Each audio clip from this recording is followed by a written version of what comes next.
Dear students, हम पढ़ रहे थे फाइलम इकाइनोडर्मेटा के एस्टेरियास के बारे में।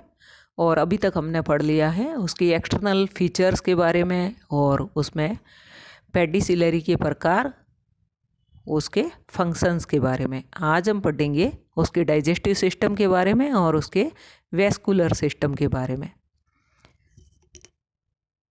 फर्स्ट है डाइजेस्टिव सिस्टम। इसके डाइजेस्टिव सिस्टम में इसकी एलिमेंट्री कैनाल और इसकी डाइजेस्टिव ग्लैंड्स आती है। तो एलिमेंट्री कैनाल जो है वो नलीनुमा, सीधी, छोटी और वर्टिकली एक्सटेंड होती है, जो कि ओरल एबोरल एक्सिस के सेंट्रल डिस्क में स्थित होती है। एलिमेंट्री कैनाल में निम्न भाग पाए जाते हैं। फर्स्ट है माउथ, जो कि एंटीरियर मोस्ट एपर्चर होता है एलिमेंट्री कैनाल का। यह सेंटर में स्थित होता है, पेरिस्टोमियल मेम्ब्रेन के ओरल सरफेस पर पाया जाता है। और स्पिक्टर मसल्स पाई जाती हैं और रेडियल फाइबर्स पाए जाते हैं, जो कि इसको खोलने का और बंद करने का काम करते हैं। ईसोफेगस छोटी होती है, चौड़ी और वर्टिकल ट्यूब होती है और यह स्टमक में खुलती है। स्टमक या आमाशय एक ब्रॉड सैक होता है, fills the interior of the disc, जो कि सेंट्रल डिस्क में पाया जाता है। Divided into horizontal constrictions into voluminous oral part. The cardiac stomach, तो कार्डियक स्टमक तो चौड़ा थैलेनुमा संरचना होता है, जो कि हॉरिजॉन्टल कंस्ट्रिक्शंस के द्वारा बना हुआ होता है। और एक चपटा एबोरल पार्ट होता है जिसको पाइलोरिक स्टमक कहते हैं। तो स्टमक जो है दो प्रकारों से मिलके बना है, एक चौड़े थैलेनुमा भाग जो ओरल सरफेस पर है और दूसरा फ्लैटेंड पार्ट जो कि एबोरल सरफेस पर है। तो फर्स्ट है कार्डियक स्टमक। यह मस्कुलर होता है, हाईली फोल्डेड वाल होती है, bulges out to form 5 lobes. 5 भुजाओं के बीच में, प्रत्येक 2 भुजाओं के बीच में एक लोब बनता है। तो इस प्रकार से कुल 5 लोब बनते हैं। During the feeding process the cardiac stomach can be everted through the mouth by contraction of muscles of the body wall. भोजन ग्रहण करने की प्रक्रिया के दौरान कार्डियक स्टमक जो है वो मुंह से होते हुए बॉडी मसल्स की कॉन्ट्रैक्शन के कारण मुंह से होते हुए यह बाहर की तरफ निकलता है। और इसका रिट्रैक्शन जो है वो 5 pairs of retractor muscles which arises from the lateral sides of the ambulacral ridges. तो इसका जो वापस संकुचन 5 जोड़ी रिट्रैक्टर मसल्स की सहायता से होता है, जो कि एम्बुलेक्रल रिज के लेटरल साइड से निकलती है। पाइलोरिक स्टमक जो है वो छोटा होता है, बहुत छोटा होता है, चपटा होता है और पेंटागोनल सैक लाइक स्ट्रक्चर होता है, जैसा कि इसमें डायग्राम में दिखाया गया है। इसके माउथ में नीचे की तरफ ईसोफेगस दिखाया गया है, इसमें लोब्स ऑफ स्टमक दिखाए गए हैं।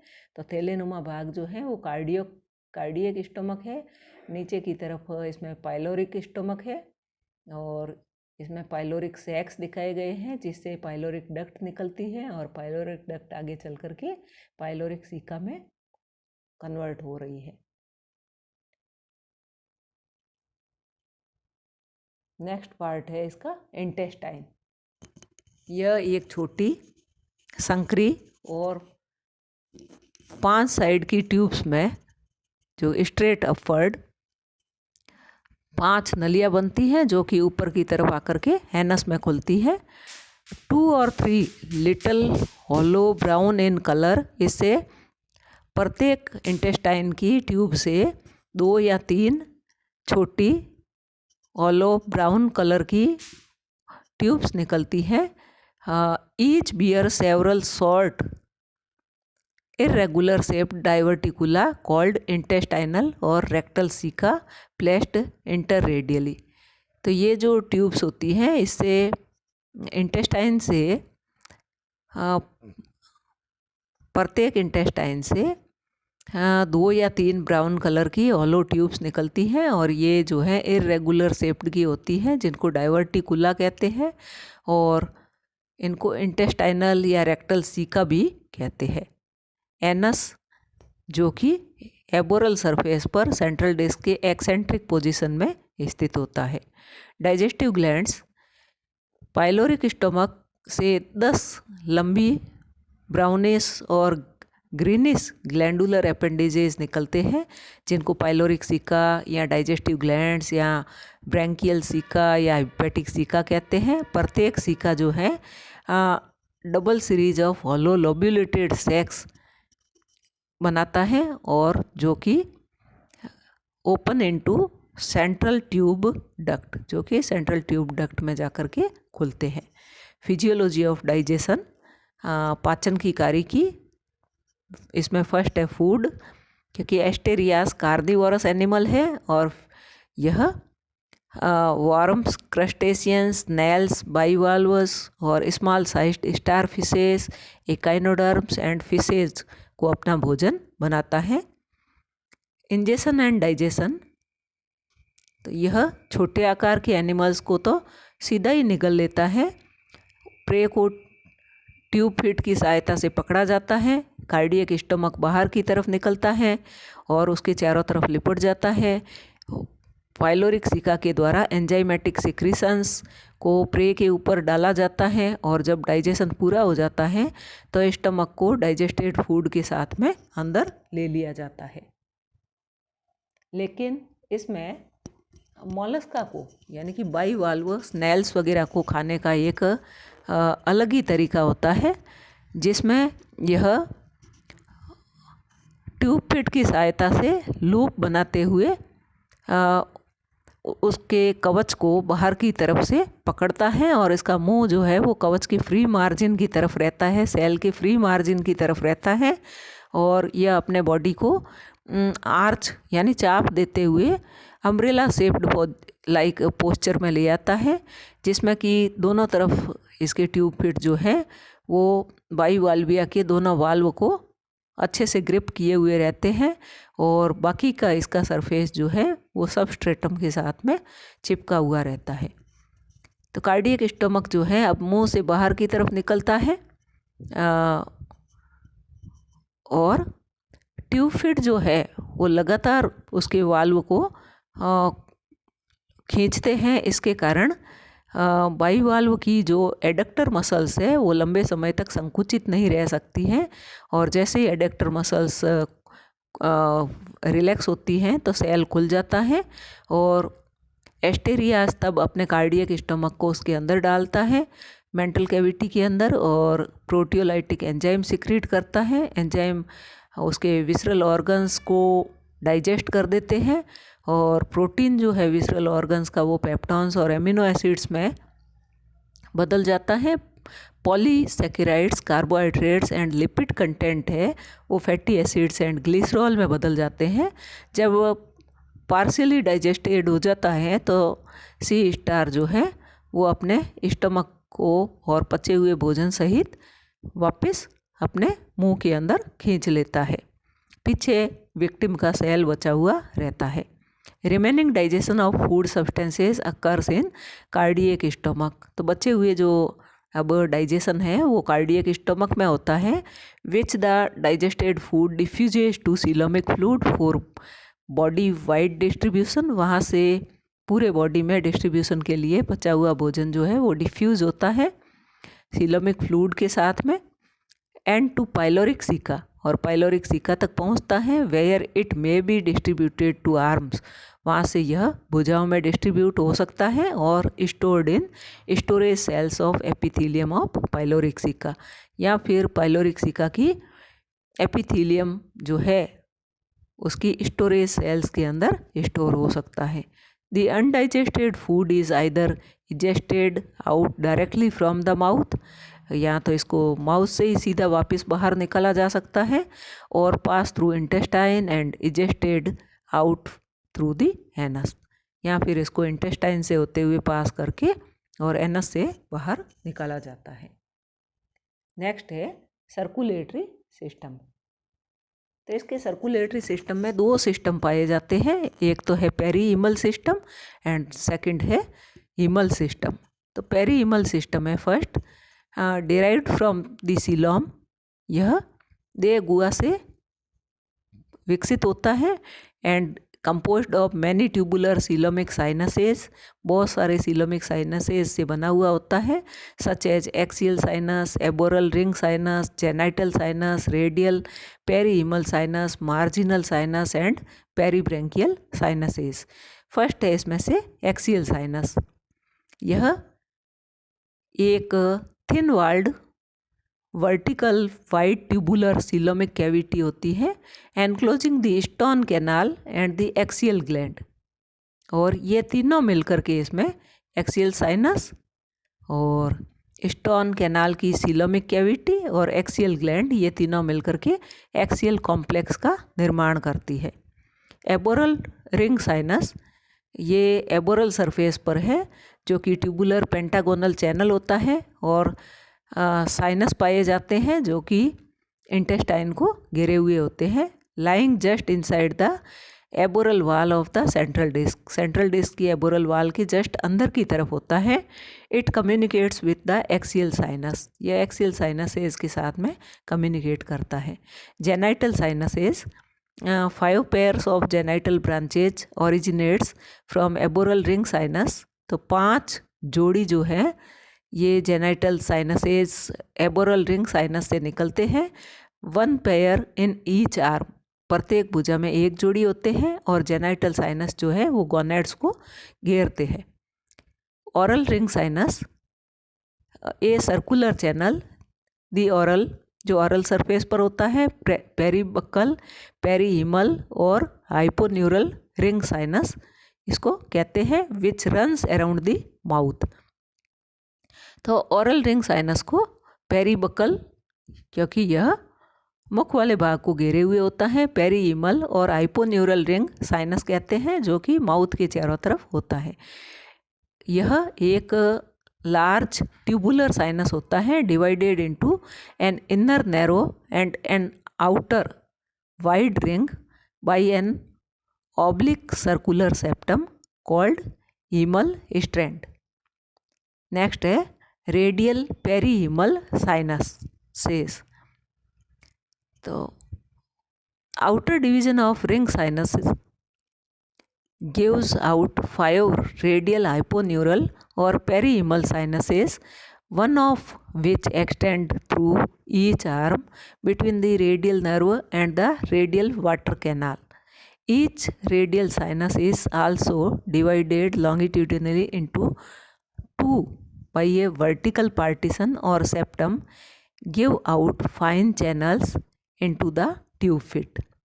Marginal sinuses, in each arm 2 longitudinal marginal sinuses run longitudinally on each side just aboral to the marginal nerve cord. The fine lateral channels connect the marginal channels with the radial perihaemal sinus. And last है इसका perihaemal system का peribranchial sinuses, occurring as circular spaces around the basal parts of the papulae और gills. जैसा कि इस diagram में दिखाया गया है, तो यहाँ पर एक्सियल साइनस है, और यह एक्सियल साइनस जो है नीचे की तरफ ओरल और हाइपोन्यूरल रिंग के साथ में जुड़ा हुआ है।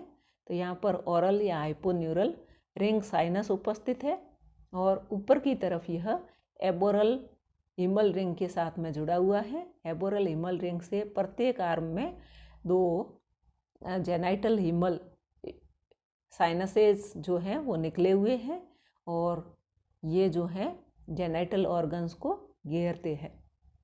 यहाँ पर ऊपर की तरफ पेरीहिमल रिंग जो है, ये एबोरल पेरीहिमल रिंग जो है यह एक्सियल ग्लैंड के साथ में जुड़ी हुई है, और एक्सियल ग्लैंड जो है एक्सियल साइनस के द्वारा यह ओरल रिंग के साथ में जुड़ा हुआ है, और ओरल रिंग से 5 रेडियल पेरीहिमल चैनल्स निकले हुए हैं, और ये जो है मार्जिनल साइनसेज में जाते हैं आगे, और मार्जिनल साइनसेज जो है वो पेरीब्रैंकियल साइनसेज में जाकर के खुलते हैं। नेक्स्ट है इसका सेकंड सिस्टम जो है तो एक तो था पेरी हीमल सिस्टम था और दूसरा है हीमल सिस्टम। हीमल सिस्टम और blood lacunar system is reduced and is of open type, जैसा कि आर्थ्रोपोडा में और मोलस्का में पाया जाता है, तो उसी प्रकार का इसमें ओपन टाइप का हीमल सिस्टम होता है जो कि रिड्यूस्ड होता है। It includes inter communicating species having no coelomic epithelium and are derived from the blastocoel. तो यह इसकी उत्पत्ति जो है वो ब्लास्टोसील से होती है और इसमें सीलोमिक एपिथेलियम नहीं होती है। It is filled with coelomic fluid containing coelomocytes. इसमें सीलोमिक फ्लूइड भरा हुआ होता है और सीलोमोसाइट्स उपस्थित होती हैं and is enclosed in the coelomic spaces of perihaemal system. और यह पेरीहीमल सिस्टम के सीलोमिक स्पेसेस के साथ में जुड़ा हुआ रहता है। इसमें जो पार्ट्स पाए जाते हैं, इसके जो पार्ट्स है, घटक है, ओरल हीमल रिंग है जो कि circular haemal sinus located around the mouth just below the ring canal of water vascular system runs in the septum dividing the hyponeural sinus. Second है radial haemal sinuses arise radially from the oral haemal ring and one extend into each arm along the floor of the ambulacral groove just below the radial canal of the water vascular system. Next है axial complex. Perihemal and hemal system of asterias are intimately connected by a complicated structure called axial complex. Last है axial gland. तो इसमें जो part है वो है oral haemal ring है, radial haemal sinuses है, एक्सियल कॉम्प्लेक्स है एंड एक्सियल ग्लैंड है। Principal part of the haemal system an elongated fusiform brownish or purple colored spongy body covered externally by coelomic epithelium and is called variously as heart, ovoid gland, dorsal organ, septal organ, brown gland etc. तो axial gland जो है वो मुख्य होती है haemal gland का part, haemal system का part, और इसको कई सारे नामों से पुकारा जाता है, जैसे हार्ट है, ओवॉइड ग्लैंड है, डोर्सल ऑर्गन है या सेप्टल ऑर्गन है या ब्राउन ग्लैंड है, connected with the oral and aboral haemal sinuses. तो यह ओरल और एबोरल हीमल साइनसेस जो भी हैं उनसे यह कनेक्ट रहती है। At its oral and aboral sides ends respectively. तो ओरल और एबोरल एंड्स के जो भी हीमल साइनसेज हैं उनके साथ में यह कनेक्ट रहती हैं। A pair of gastric tuft also arise from the haemal sinus in the wall of the cardiac stomach. तो कार्डियक स्टोमक में एक जोड़ी गैस्ट्रिक टफ्ट निकलते हैं जो कि हीमल साइनस से अराइज होते हैं and opens into the axial gland near its aboral end. और एबोरल एंड पर जाकर के यह एक्सियल ग्लैंड में खुलते हैं। Digested food from the stomach passes into the haemal circulation through the gastric tuft. तो जो पचा हुआ भोजन है वो स्टमक से इन गैस्ट्रिक टफ्ट की सहायता से हीमल सर्कुलेशन में आता है। Aboral haemal ring. Aboral haemal ring जो है वो पेंटागोनल रिंग कैनाल होती है lying beneath the aboral surface of the central disc, जो कि सेंट्रल डिस्क की एबोरल सरफेस के नीचे होती है। From the aboral haemal ring और canal extend 5 pairs of genital haemal strands to the gonads. तो 5 जोड़ी जेनाइटल हीमल स्ट्रैंड्स पाए जाते हैं और 2 जोड़ी जो हैं वो प्रत्येक भुजा में होते हैं जो कि गोनाड्स तक फैले हुए होते हैं। फिर है इसके फंक्शन। तो इसके सर्कुलेटरी सिस्टम के फंक्शन हीमल एंड जो इसमें सिस्टम पाए जाते हैं पेरी हीमल सिस्टम और हीमल सिस्टम, इनके functions acts as a pathway for distribution of food substances carried by the coelomocytes. तो इसका मुख्य कार्य है पचे हुए भोजन का सीलोमोसाइट्स की सहायता से वितरण करना। The flow of fluid within it is maintained by the contractile activity of the dorsal sac. इसमें इन सीलोमोसाइट्स का जो फ्लूइड फ्लो जो होता है वो डोर्सल सैक के कॉन्ट्रैक्टाइल एक्टिविटी के कारण फ्लूइड का फ्लो होता है।